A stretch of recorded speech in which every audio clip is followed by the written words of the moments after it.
Assalamualaikum warahmatullahi wabarakatuh. Saudaraku yang berbahagia, sebelumnya saya ucapkan terima kasih kepada saudaraku yang telah meluangkan waktu di tengah kesibukan hari ini untuk menonton video ini.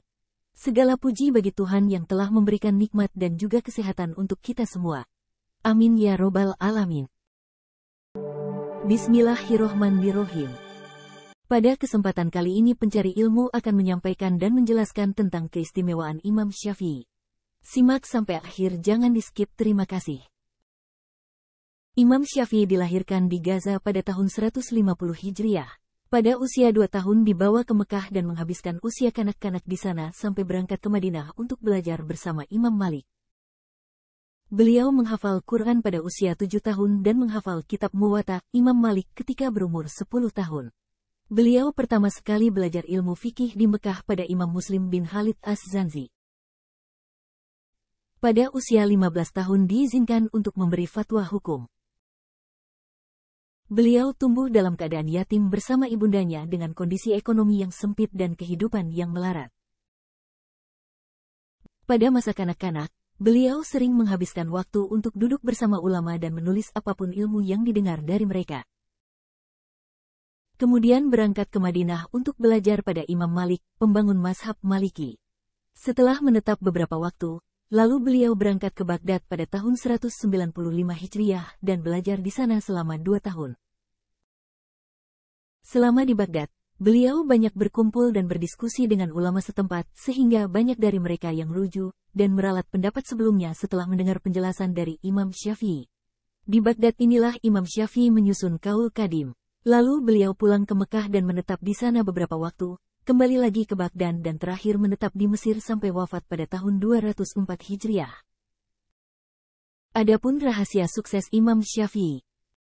1. Imam Syafi'i membagi malam menjadi 3. Pertama untuk belajar, kedua untuk salat dan terakhir untuk beristirahat. 2. Menghatamkan Al-Quran sekali sehari. 3. Menghatamkan Al-Quran 60 kali di bulan Ramadan dan semua itu dikerjakan dalam salat.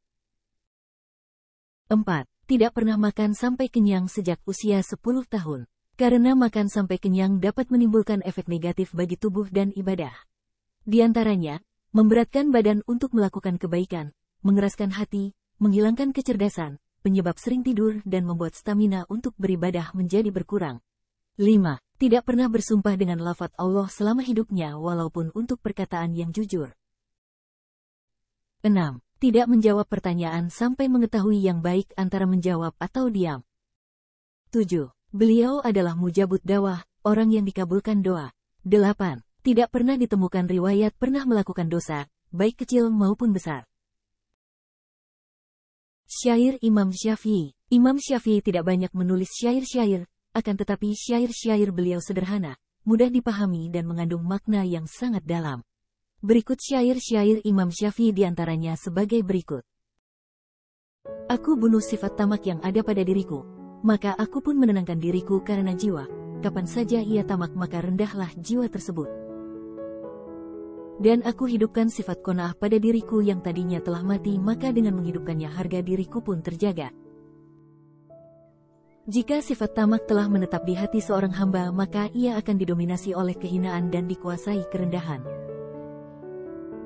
Kita mencela zaman kita, padahal celaan itu ada pada diri kita sendiri, dan zaman kita tidaklah memiliki aib, celaan kecuali kita sendiri. Tatkala aku memaafkan, maka aku pun tidak membenci seorang pun, aku pun merilekskan diriku dari kesedihan dan kegelisahan yang timbul akibat permusuhan. Aku memberi salam kepada musuhku tatkala bertemu dengannya, untuk menolak keburukan dariku dengan memberi salam. Aku menampakkan senyum kepada orang yang aku benci, sebagaimana hatiku yang telah dipenuhi dengan kecintaan. Orang-orang adalah penyakit, obat mereka adalah dengan mendekati mereka dan sikap menjauhi mereka adalah memutuskan tali cinta kasih.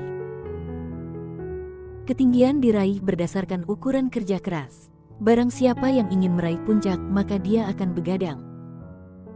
Barang siapa yang mengharapkan ketinggian, kemuliaan tanpa rasa letih, maka sesungguhnya ia hanya menghabiskan usianya untuk meraih sesuatu yang mustahil.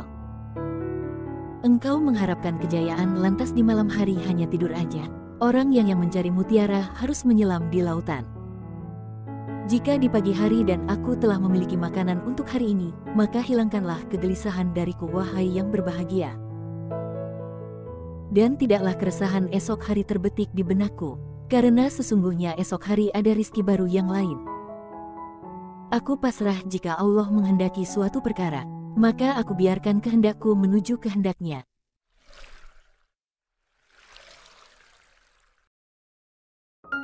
Demikianlah penjelasan tentang keistimewaan Imam Syafi'i. Semoga bermanfaat. Jangan lupa like, share dan subscribe agar saya lebih semangat lagi dalam berbagi informasi yang menarik lainnya. Terima kasih. Wassalam.